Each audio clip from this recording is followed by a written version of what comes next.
Hello student, Ravi computer source में आपका स्वागत है। ये हमारी कंप्यूटर बेसिक नॉलेज की सेकंड वीडियो है। ठीक है, तो इसमें आपको हम कुछ नया बताने जा रहे हैं। चलिए शुरू करते हैं। तो सबसे पहले देखिए, जैसे हम माउस की राइट क्लिक करते हैं, जैसे ही राइट क्लिक करते हैं यहाँ पे रिफ्रेश बटन आती है और भी ढेर सारे ऑप्शंस आते हैं। तो पिछले वीडियो हमारे में देख रहे हैं आप कुछ ना कुछ इनके नॉर्मल यूज, कैसे नॉर्मल इनके यूज हैं और क्या ये कर सकते हैं। ठीक है, तो आज हम आपको इनके सारे एडवांस यूज और उसके बाद यहाँ पे वाईफाई कनेक्शन, ब्लूटूथ और इनके सारे कनेक्शन जो हम बताए थे उस दिन की आगे एक न्यू वीडियो डालेंगे, वो आज हम आपको बताने जा रहे हैं। देखिए, सबसे पहला आता है आपका व्यू। व्यू में क्या करता है, सबसे पहले देखिए आप ऑप्शन, जैसे इसमें आप माउस ले जाएंगे, जैसे ही कुछ क्लिक नहीं करना, जैसे आप माउस यहाँ ले जाते हैं वैसे ही ये आइकन ये खुल जाते हैं, दूसरी छोटी सी विंडो आ जाती है जिसमें पहला ऑप्शन लार्ज आइकन होता है, जिसका काम होता है कि आपके आइकन्स को लार्ज कर देना यानी बड़ा कर देना। ठीक है, दूसरा उसके बाद आता है दूसरा जो ऑप्शन होता है, ये आपके आइकन्स को छोटा कर देता है यानी मीडियम साइज में करता है। तीसरा आता है जो स्मॉल आइकन कर देता है, एकदम छोटा सा आइकन। ठीक, तो अगला ऑप्शन आप देख सकते हैं जिसमें ऑटो अरेंज आइकन है। ये आइकन्स इधर उधर पड़े हैं, इनको आप चाहते हैं कि ऑटो, जैसे ही हम कोई फोल्डर बनाए या फाइल बनाते हैं तो ये ऑटो अरेंज हो जाए, यानी ऑटो मतलब अपने आप ये यहाँ पे सेटअप हो जाए, इधर उधर खाली जगह जैसे यहाँ पड़ी है इधर ये पड़ी है फाइल, इस तरह से ना हो। तो यहाँ पे हम ऑटो अरेंज सेटअप करेंगे और ये यहाँ पे हो जाएगी। अब इसके बाद यहाँ पे इसको कहीं भी ले जाओ, ये फाइल है सोचो कि यहाँ रख लो, तो ये नहीं आएगी, ये ऑटोमेटिक अपने सेटअप में रहेगी। ठीक है, तो इस तरह आपको सेटअप करना है तो आप ऐसे कर सकते हैं। उसके बाद आता है, अब जैसे आपको नहीं करना तो कोई बात नहीं, अब जैसे इसको हटा दिए तो आप ऐसे इसको लेके कहीं भी रख सकते हैं। ठीक, उसके बाद आता है हमारा सबसे ये लास्ट ऑप्शन जिसमें अलाइन आइकन टू ग्रिड आता है। इसमें क्या होता है, जैसे कोई भी हमारा आइकन है, अभी देखो हमारा वो सेटअप नहीं, उसको नहीं किए हैं, तो ये हमारा फोल्डर ऐसे हम इसमें लाते हैं तो ये देखिए इसके ऊपर कितना पास रह गया। ठीक, कितने पास पास इससे मतलब रख जा रहा। ठीक, देखिए कितने पास एकदम इसको रख दे रहे, इसी को ऊपर ही रख रहा है, सोच रहा हूँ। ठीक है, जब हमें ऐसा नहीं करना है एकदम, कभी कभी इसको दबा अलाइन आइकन्स टू ग्रिड, इसमें जैसे आप सेटअप करेंगे देखिए ये एक दूसरे से दूर दूर हो गए और अब इनको पास में लाने की कोशिश करेंगे तो ये नहीं आएंगे, एकदम साइड में हो जाएगा। इसके बाद इसका लास्ट ऑप्शन आता है, जैसे आपके पास वो होता है कि कभी आप कंप्यूटर अपना खोलते हैं और एक भी आइकन शो नहीं होता है, डर लगने लगता है कि कहीं हमारा कंप्यूटर खराब तो नहीं हो गया, एक भी आइकन नहीं है, सारे डिलीट तो ही नहीं हो गए, ऐसे कई सारी मतलब समस्याओं का सामना करना पड़ता है। तो ये सब आप डरिए मत, इसमें ये एक सेटिंग होती है, जैसे इसमें आपको व्यू में जाना पड़ेगा और इस शो डेस्कटॉप आइकन में आपको जैसे ही टिक अनटिक कर देंगे ये सारे डेस्कटॉप के आइकन आपके गायब हो जाएंगे। ठीक है, अब इनको वापस लाना है तो आप वैसे ही डेस्कटॉप पे व्यू में जाएंगे और यहाँ पे वापस इसको टिक कर देंगे, सारे आइकन आपके वापस आ जाएंगे। ठीक है, तो ये होता है आपका व्यू के सारे ऑप्शंस। उम्मीद है ये आपको समझ में आया होगा। ठीक, तो आता है फिर अगला ऑप्शन आता है सॉर्ट बाय। सॉर्ट बाय देखिए ये क्या करता है, सॉर्ट बाय आपका नेम बाय नेम यूज होता है, जैसे आपका कौन सा नेम का है, जैसे सीरियल बाय सीरियल से रखना है, नेम बाय सीरियल से रखना है, या टाइमिंग बाय रखना है, या साइज बाय रखना है, हम सेटअप में रख सकते हैं। ठीक, यानी एक सेट से हम इनको कर सकते हैं इसमें सॉर्ट बाय से। ठीक है, अब जैसे देखिए इसको सेटअप करते हैं, ऐसे हमारा इसका सेटअप हो जाता है। ठीक है, उसके बाद आता है हमारा ये रिफ्रेश ऑप्शन। रिफ्रेश ऑप्शन क्या करता है, जैसे हमारी रैम है, कंप्यूटर की रैम है, उसको सफाई करता है, यानी कि एकदम जो गंदगी होती है उसमें उसका सफाई करता है और हमारी रैम को क्लीन करता है, जिससे हमारा सॉफ्टवेयर हैंग नहीं करता, कंप्यूटर हैंग नहीं करता और हमारे सॉफ्टवेयर आसानी से रन हो जाते हैं। ठीक है, तो इसको करना सही है, आप इसका चेंजेस करते रहें, मतलब रिफ्रेश करते रहिएगा। उसके बाद आता है ये अंडो डिलीट, मतलब इसका क्या काम होता है, जैसे आप कोई एक्टिविटी किए हैं इससे पहले, तो अगर वो चाहते हैं कि आप एक्टिविटी उसके पीछे जाएं, जैसे हम अपना एक फोल्डर हमारा यहाँ पे है, देखिए यहाँ पे एक देख सकते हैं एक फोल्डर है, तो जैसे हम इसमें अंडो किए, अभी फोल्डर बनाए थे देखिए गायब हो गया। उसके बाद दूसरा ऑप्शन खुल जाता है इसमें रीडू जैसे इसमें क्लिक किया वैसे हमारा ये फोल्डर वापस आ गया। ठीक है, तो इसका काम ये है कि एक स्टेप आपके आगे पीछे मतलब रन हो जाता रहता है। उसके बाद आता है ये न्यू ऑप्शन। न्यू में क्या होता है, जैसे पहला ऑप्शन होता है फोल्डर बनाने का। ठीक, इसमें क्या होता है आपका न्यू फोल्डर बन जाता है और इसमें कोई भी आप नाम चेंज कर सकते हैं। ठीक है, और नाम चेंज करके वो फोल्डर जैसे ही आप इंटर करेंगे आपका वो फोल्डर बन गया और स्टोर करने के लिए आपका तैयार हो जाएगा। अब इसका अगला ऑप्शन आता है कि जैसे हमें कोई सॉफ्टवेयर का शॉर्टकट क्रिएट करना है तो यहाँ पे जाएंगे और सीधा डायरेक्ट हम यहाँ ब्राउज़र में जाएंगे और ब्राउज़र में जाने के बाद कोई भी हम अपना सॉफ्टवेयर का शॉर्टकट करना चाहते हैं तो यहाँ से आसानी से ऐसे क्लिक करके और नेक्स्ट करके आप कर सकते हैं। जैसे देखिए यहाँ पे हमारा डॉक्यूमेंट पहले नहीं था और अब इस समय इसका शॉर्टकट आइकन आ गया है। ये जो आपका एरो दिख रहा है ये आपका सबूत बताता है कि ये आइकन क्या है, शॉर्टकट है या ओरिजिनल है। तो जिसमें जिसमें आपका ये आइकन्स लगे रहेंगे वो आपकी शॉर्टकट फाइल्स है, जिसमें नहीं लगी रहेगी वो आपका शॉर्टकट फाइल्स नहीं है। ठीक है, तो ये हुआ आपका शॉर्टकट का यूज। उसके बाद अगला यूज करते हैं, जैसे देखिए आपके पास माइक्रोसॉफ्ट ऑफिस इंस्टॉल होगा, उसके शॉर्टकट आइकन्स यहाँ पे आपको अवेलेबल रहेंगे। ठीक है, इनको अगर आपको इनका शॉर्टकट आपको रखना है या क्रिएट करना है तो सिंपल से इनको क्लिक करना है और आपके पास ये न्यू MS वर्ड की या एक्सेल की जो भी आप फाइल चाहें वो तुरंत आपके पास आ सकती है। ठीक है, किसी किसी में इतने ऑप्शन ना दिखे तो कोई दिक्कत नहीं है, क्योंकि हम अपने पास लिब्रे ऑफिस भी डाउनलोड किए हैं तो कुछ ऑप्शन उसी के हैं। ठीक है, इसके बाद आपका ये यहाँ पे टेक्स्ट डॉक्यूमेंट यहाँ पे है, जिससे आपको टेक्स्ट डॉक्यूमेंट को भी शॉर्टकट कर सकते हैं। उसके बाद यहाँ पे आती है आपकी जिप फाइल। आपकी जिप फाइल आपको इसके बारे में नाम सुने ही होंगे। ये आपके डाटा को कहीं भी आप कुछ जिप फाइल में कुछ भेजते हैं तो वो एकदम सेव जाती है, कोई प्रॉब्लम नहीं होती, कुछ डिलीट नहीं होता और आसानी से पहुँच सकती है। ठीक है, और जिप फाइल में कुछ डालना है तो ऐसे आप इसको यहाँ पे जाके कॉपी कर सकते हैं। ठीक, इसमें कुछ और भी उससे रखना हो यहाँ से हम अपना रख सकते हैं। ठीक है, तो इस तरह से हम आपको रख सकते हैं। उसके बाद इस जिप फाइल को अगर हमें ओपन करना है या इसको अनजिप करना है, यहाँ से राइट क्लिक करेंगे उसी में और यहाँ से एक्सट्रैक्ट ऑल इसमें क्लिक करेंगे तो ये हमारी ये फाइल की एक शॉर्टकट विंडो क्रिएट हो जाएगी। ठीक, और ये ओपन हो जाएगी। ठीक, यहाँ पे आपका न्यू ये फोल्डर आपका क्रिएट हो गया जो कि जिप फोल्डर का है। जैसे देखिए हम डॉक्यूमेंट डाले थे उसके अंदर डॉक्यूमेंट हमारा खुल गया। ठीक है, तो इस तरह से इसको जिप से अनजिप कर सकते हैं और इसको न्यू फोल्डर बना सकते हैं।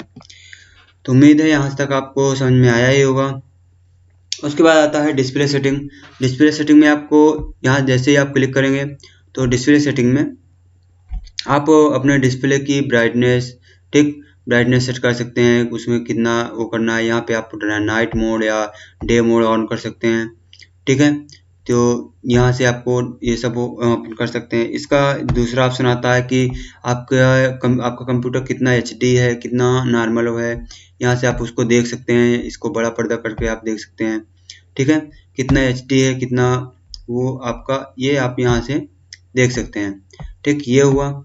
उसके बाद आता है स्केल्स। स्केल्स क्या होता है, आपके जो ये टेक्स्ट दिख रहे हैं ये टेक्स्ट आपके कितने जूम होने चाहिए, कितने बड़े होने चाहिए, कितने छोटे होने चाहिए, ये आपका परसेंटेज में इस तरह बताता है। जैसे आपको इतना नहीं छोटा सा बड़ा करना है तो ऐसे इसमें आप क्लिक करेंगे, देखिए थोड़े थोड़े सारे आइकन बड़े हो गए। उसके बाद आपको ये बहुत बड़ा हो गया, इसको हम ऐसे नहीं करेंगे, थोड़ा अपना अरेंज से उतने में ही कर देते हैं।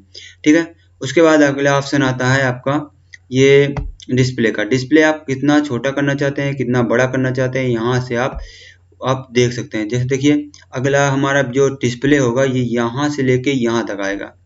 ठीक, यहाँ तक। जब आपके पास ऐसी कभी प्रॉब्लम आए कि आपके डिस्प्ले पूरे कंप्यूटर में नहीं आ रही तो आप डायरेक्ट आप वहीं पे जाइए और इस तरह से उसको सेटअप कर सकते हैं। उसके बाद ये आपका आता है कि आप अपने डिस्प्ले को मतलब खड़े लैंडस्केप में करना चाहते हैं या पोर्ट्रेट में करना चाहिए। जैसे आप देखिए मतलब ये क्या कहते हैं आपका डिस्प्ले उल्टा हो जाता है तो ये आप ऐसे कैसे सेट कर सकते हैं, ऐसे ही जाके आप सेट कर सकते हैं। पर इसमें माउस चलाने में थोड़ा प्रॉब्लम होगी, आपको थोड़ा समझना पड़ेगा और उसके बाद आप चला सकते हैं।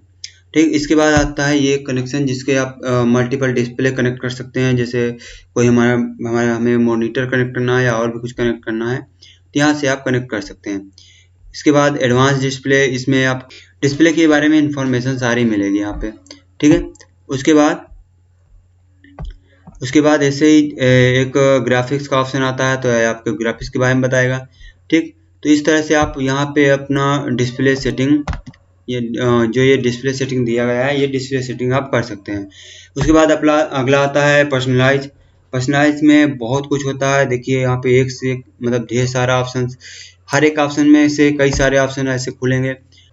ठीक है, तो जैसे देखिए यहाँ पे पर्सनलाइज में सबसे पहले आपको आता है बैकग्राउंड में आप कोई भी इसका बैकग्राउंड चेंज कर सकते हैं, जो बैकग्राउंड आप चाहिए। अभी देखिए पैरेट वाला हमारा था, अब इसको हम दूसरा कर दिए। यहाँ से ओके बटन नहीं, अपने से ही ये चेंजेस हो गया। जैसे ही हम अपने डेस्कटॉप पे जाएंगे देखिए हमारा बैकग्राउंड चेंज हो गया। तो ऐसे अपना बैकग्राउंड चेंज कर सकते हैं यहाँ से एक्सेसिबिलिटी में जाके। अगला आता है कलर क्या करता है, जैसे आपको देखिए यहाँ पे कौन सा कलर हल्का ग्रीन है, अगर यहाँ का कलर आपको थोड़ा चेंज करना है या जो ऐसा रखना है तो ऐसे आप यहाँ पे ऐसे सेटअप कर सकते हैं और वो कलर आप सेटअप कर लगा सकते हैं। ठीक है, उसके बाद आता है ऑटोमेटिकली, या ये कलर है जैसे हम चाहते हैं कि हमें सेट ना करना पड़े, जैसा हमारे डिस्प्ले का वॉलपेपर वैसे ही ऑटोमेटिक कलर अपना चेंज हो जाए। ठीक, तो यहाँ से ऑटोमेटिक या मैनुअली आप कर सकते हैं। ठीक है, उसके बाद ये ऑप्शन आता है जैसे हमारे पास डार्क मोड करना है या नाइट मोड करना है, मतलब डार्क मोड या वाइट मोड करना है तो यहाँ से आप वो भी कर सकते हो। ठीक है, तो ये हुआ आपका ये कलर ऑप्शन का।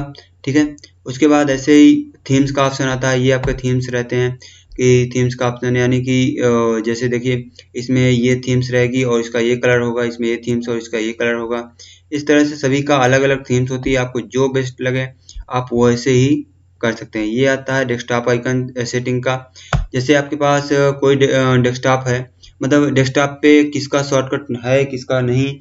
जैसे आपके पास देखिए यहाँ पे अभी रिसाइकल बिन में टिक लगा है, इसका मतलब हमारे डेस्कटॉप के शॉर्टकट में डेस्कटॉप पे हमें रिसाइकल बिन दिखेगा। अगर हम जैसे कंप्यूटर का चिन्ह लगाते हैं तो ये दिस पीसी का चिन्ह भी हमारा वहाँ पे आ जाएगा। जैसे हम अप्लाई करते हैं, आ गया, ओके करेंगे। अब वहाँ पे हम जाके देखेंगे तो देखिए ये दिस पीसी का, ये देखिए पहले हम शॉर्टकट बनाए थे, अब ये हमारा दिस पीसी का न्यू आइकन वहाँ से ऐड हो गया। अगर ऐसे आप ऐड करना चाहते हैं कोई आइकन तो वहाँ से डायरेक्ट आप ऐड कर सकते हैं। ठीक है, इसके बाद ये कॉन्टेक्स्ट थीम्स आती है। इसमें क्या होता है, जैसे आप कई बार देखे होंगे कि कोई थीम्स कलरफुल होती है, ऐसे समझ में नहीं आती कि वर्ड समझ में नहीं आता कैसे कैसे होता है। ठीक, तो अगर आपको वैसे चेंजेस नहीं करनी, आपको यहाँ से देखिए यहाँ पे हम करते हैं तो देखिए वो लगा दिए और ये हमारा पूरा डेस्कटॉप हमारा चेंज हो गया। ठीक है, ऐसे आपका पूरा डेस्कटॉप अलग सा कलर ले लेगा, पता नहीं कैसे। ठीक है, तो ऐसे आपको चेंजेस करना हो तो आप कर सकते हो, किसी किसी को अच्छा लगता है किसी को नहीं। तो जब नहीं करना है तो इसमें नो करो और एक अप्लाई करो, ये आपका वैसे ही पुराना पहले जैसा वापस आ जाएगा। देखिए आगे चलते हैं इसके। अब इसके बाद हमारा कुछ ऑप्शन और भी हैं इसमें। जैसे देखिए इसमें लॉक स्क्रीन के बारे में भी दिया गया कि आपकी लॉक स्क्रीन में फ़ोटो बैकग्राउंड कैसी होनी चाहिए, आपकी लॉक स्क्रीन कब लॉक होना चाहिए, या फिर लॉक स्क्रीन में स्टेटस क्या होनी चाहिए, कौन कौन सी बटन होनी चाहिए। यहाँ पे सब कुछ आपको यहाँ पे सेटअप लॉक स्क्रीन के बारे में हो जाएगा। ठीक है, आपको ये लॉक स्क्रीन के बारे में और भी एक सेटअप वीडियो एक प्रोवाइड किया जाएगा, और अगर आप कमेंट करते हैं तो आपको एक्सेसिबिलिटी में और भी एक स्पेशल वीडियो क्रिएट किया जाएगा जिसमें आपके इस एक्सेसिबिलिटी के एक एक ऑप्शन के बारे में और सारे ऑप्शंस के बारे में आपको डिटेल से आपको समझाया जाएगा। तो चलते हैं यहाँ से आगे ऑप्शन। अगर आप बोलते हैं तो एक्सेसिबिलिटी में आप हम न्यू वीडियो बनाएंगे और न्यू इसमें सारी सेटिंग के बारे में एक एक करके डिटेल से हम बताएंगे। ठीक है, तो ये होता है हमारा पर्सनलाइज में ये हमारी सेटिंग्स होती हैं। ठीक है, तो उसके बाद अगला ऑप्शन हमारा आता है ये ओपन टर्मिनल। ये आपका ओपन टर्मिनल क्या करता है, ये आपका एक हैकिंग डिवाइस जैसे काम करेगा। ठीक है, इसको बोलते हैं पावर सेल। तो वो सब यहाँ पे आप आसानी से कर सकते हैं।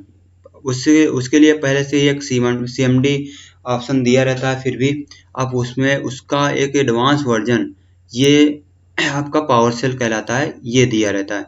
ठीक है, तो आप लोग इसमें छेड़खानी मत कीजिए, कहीं ऐसा ना हो कि आपका कोई सेटिंग गड़बड़ हो गई। तो अब अगर आप इसके बारे में जानते हैं तभी इसके बारे में छेड़खानी करिए। ठीक है, मेरा तो यही रिकमेंडेड है।